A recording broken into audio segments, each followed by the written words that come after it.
Di serdema bergiriyên şova korona Covid-19 da destdirêjî û tundiyên li ser jin û zarokan bi raporan tên ragihandin. Baroya Diyarbekirê jî raporekî belav kir û hat ragihandin ku di serdema bergiriyên şovayê da jî destdirêjî û tundî berdewamkirine û zêdebûne. Hukuknas bi mixabinê tînin ziman ku ev daneyên bi destxistine kesên ku ew gihîştinê ne û pêşbînî dikin ku bûyer gelek zêdetirin.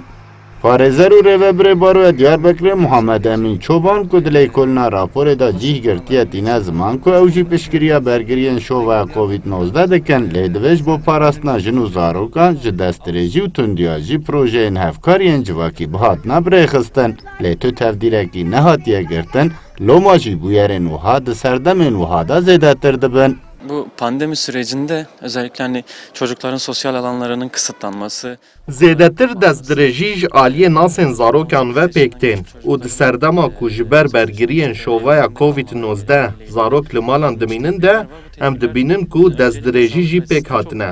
Ji bo parastina jin û zarokan zagon û peymanên ku li Tirkiyeyê hene başin, lê divê ew zagon û tevdîr bi hevkariya saziyên fermî û civakî li jiyanê bên bikaranîn.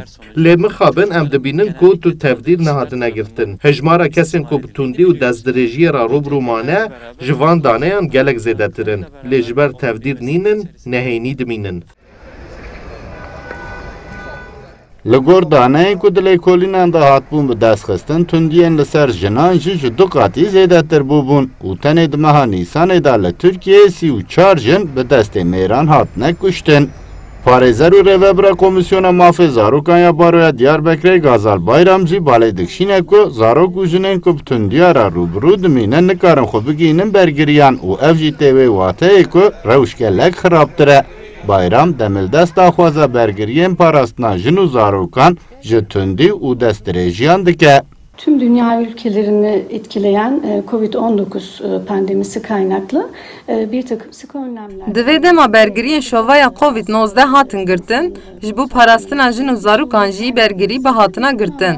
Di salên 2014 û 2016 de ku li Efrîqayê şovaya Ebola'yê hebû, aşkere bûbû ku destdirêjî û tundiyên li ser jin û zarokan diqat bûbûn. Em wek baroya bergiriyên şovayê rast dibînin, lê demildest daxwaz dikin ku li gor zagonên navxweyî û peymanên navdewletî ji bo parastina zarok û jinan jî bergirî bên girtin.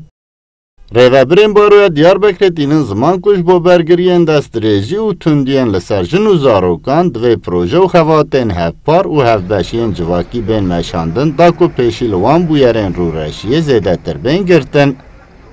Sıdık Eren, Kurdistan 24, Diyarbekir.